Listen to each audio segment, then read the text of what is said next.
Hajime Kashimo versus Ryomen Sukuna is finally here. With recent events in the manga of Jujutsu Kaisen, we are finally getting into one of the most hyped up fights in the series right after Gojo vs Sukuna. So let's talk about one of my favorite characters in the Culling games, the lightning god himself, Hajime Kashimo, and his fight with Ryomen Sukuna.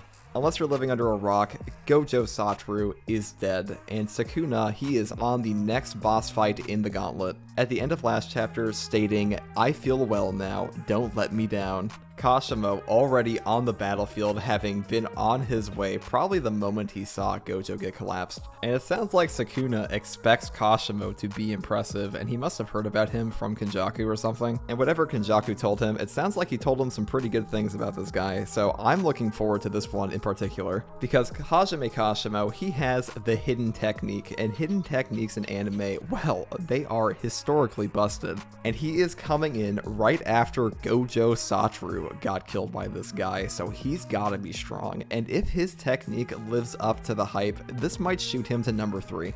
And I want to emphasize the might shoot him up there, because at the end of the day, Kenjaku's domain is still a Kenjaku domain.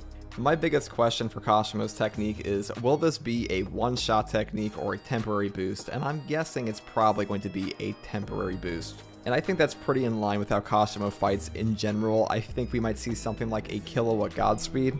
Because right now, Sukuna has one of the strongest attacks in the entire series. This super cleave he used just one-shot Gojo Satoru. The fact that the most basic part of Sukuna's CT had the potential to bypass infinity and one-shot Gojo the entire time, that is ridiculous. I guess a CT is all about the interpretation, and if anybody could have molded their technique to bypass infinity or figure out a plan to bypass infinity, it was going to be him. Is it the most graceful technique I've ever seen? Not really, but it does what he wants it to do, which is fucking kill you instantly. So there has to be a pretty good explanation as to how Kashimo will be able to live, because so far, nobody has ever gotten out of the way of a dismantle or cleave. But Sukuna does note that this particular type of cleave is very hard to pull off, so the likelihood of him spamming this is pretty low. The only one we ever saw actually interact with a cleave or dismantle was Mahoraga after an adaptation. And Mahoraga's adaptation can easily go beyond the capabilities of a sorcerer, even like Sukuna, because Sukuna notes, I can't change the properties of my cursed energy. And I think this is brought up for a couple reasons. We have characters like Yuta who are heavily implied to have their Shikigamis like Rika ingest a sorcerer's flesh to copy their technique. But another reason this was brought up, and what I think is the most pertinent reason, is that Kashimo's cursed energy trait is lightning or electricity in this case, and Sukuna can copy whatever he sees, and if he could copy cursed energy traits, well, this would be next. So whatever Kashimo does, I feel like it can't be easily replicated, because if it can, well then Sukuna will.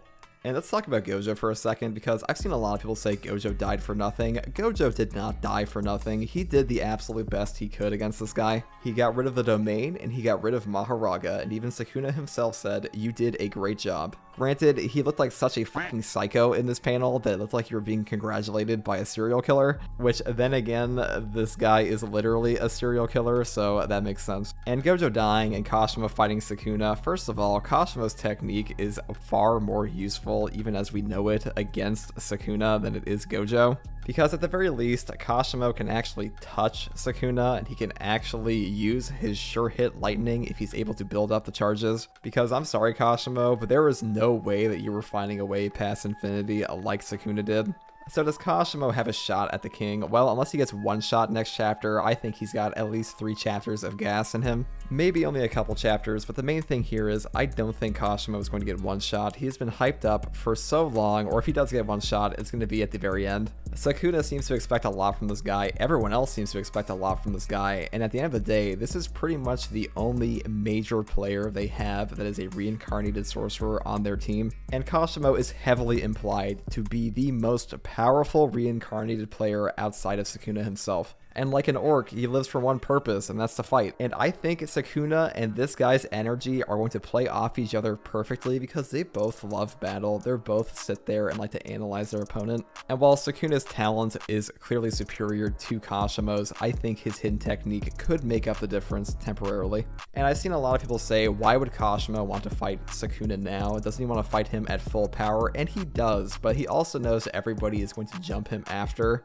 And as far as he knows, the students might might actually win against Sukuna and kill him, and he just loses his chance to fight this guy forever. So I'm really not that surprised that he ran out the door so fast, because he wants to get there first. He wants his fight while Sukuna is at his freshest, and there's no way that Gojo was going to let Kashimo go in before him. And Kashimo, you're pretty goated, but also, what the hell are you going to do when Gojo Satoru tells you sit at home? And I did like that despite this guy clearly not having a personal connection to Gojo, even during their fight, he did have respect for the battle that was taking place. Because everybody else, you know, they're all part of the plan, they're all planning on jumping Sukuna immediately after, and Kashimo was as well, but his biggest worry here is he wants to find out who is the strongest so I can fight them next. And it turns out it's Ryoma Sukuna, so here he goes towards the chopping block, and we will finally be able to put to rest that Ryu and Kashimo are equal to each other. And I think Kashimo is a pretty unique character in JJK, not in anime as a whole, because there are a ton of characters who just love to fight. But in Jujutsu Kaisen, it's really just this guy and Sukuna, and they have entirely different reasons for loving to fight, because Sukuna values a hierarchy of strength.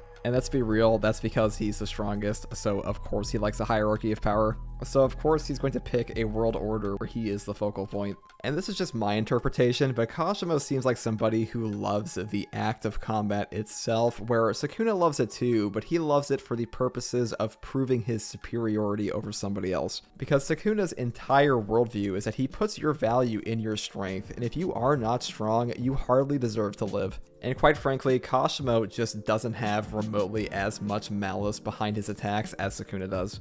Just think about it this way, who would you rather be stuck in a room with, Kashimo or Sukuna? So I have high hopes for Kashimo. I really do think he's going to give us an incredible display of lightning prowess. And while Gojo may have been highly likely to die, Kashimo's death is basically a prophecy.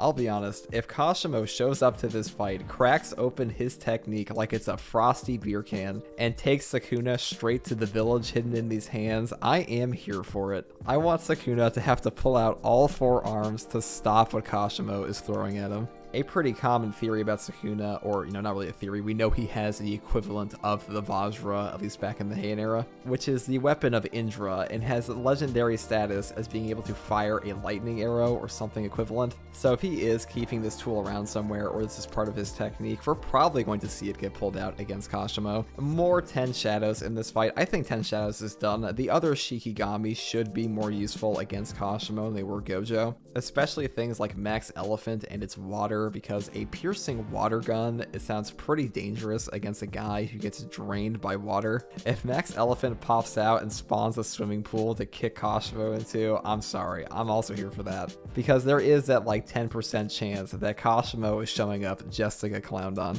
But that's just my opinion. I'm sure many of you have your own opinions, because right now JJK's fandom is in flames due to, you know, the whole Gojo dying thing. But if you like content like this, subscribe for more, and as always, thanks for watching.